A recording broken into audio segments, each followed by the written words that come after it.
Where are the opportunities over like, I don't know, the next 1 to 2 years if sort of the recession plays out from a business perspective, but also from sort of a wealth creation perspective, from your opinion? Again, not financial advice. I'm curious just to walk through this one. Let's throw in some context as well, right? Because I feel like often I perceive I have a view on what's happening in investing world. But the reality is I don't spend every day looking at it or digging into data. This is just speculation based on my YouTube feed and the shit talk we have in Slack, Grant. So it's like, how accurate am I really? Now, Goose, on the other hand, is like, this is something where you're deep in it. Like, you're actively participating in the market and have such a unique view compared to everyone else. Like, you really are data-driven and not, we'll call it media-driven. So your perspective, I'm really looking forward to hearing here. Lay it down. So I'm going to talk about property, and then Grant, if I get too deep in property, you can pull me back to some business. I'll grab the fish hook. Don't worry. Yeah.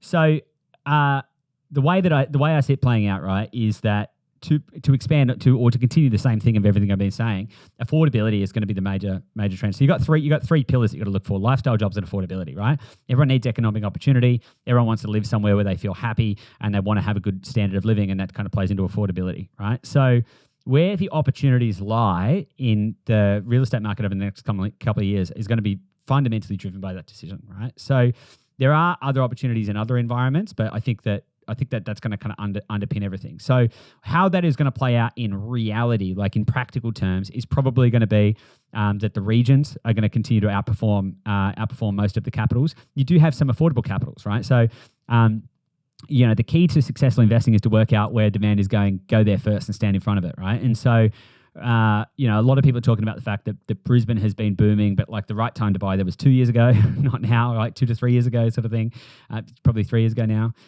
Same kind of thing goes with the Western Australian market. Like that's right on that kind of cusp there. And so that plays into exactly what I was talking about there, right? Lifestyle, jobs, and affordability. You've got to have all three of those factors. So personally, I think that until, I actually think that that's going to be a really long trend. I think that there will come a time where it's going to make sense to buy back in places like Sydney and stuff like that, but we're probably just going to be a way off yet because it's more volatile. Because you got to remember, Sydney has like largely decoupled from the rest of the Australian property market.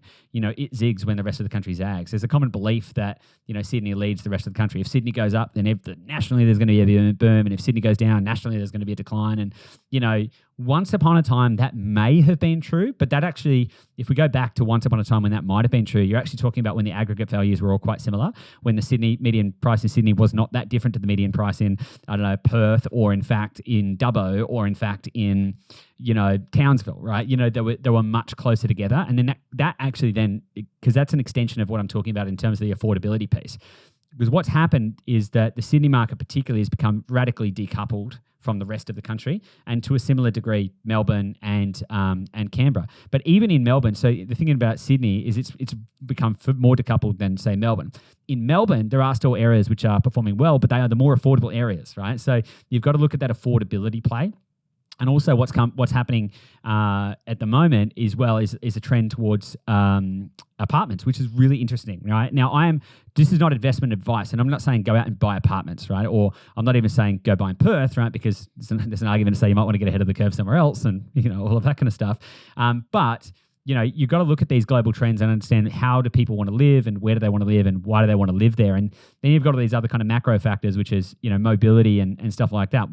Because more people are able to work from anywhere, there's less focus on working in the office. That actually encourages people to be able to go and seek out the lifestyle opportunities they want.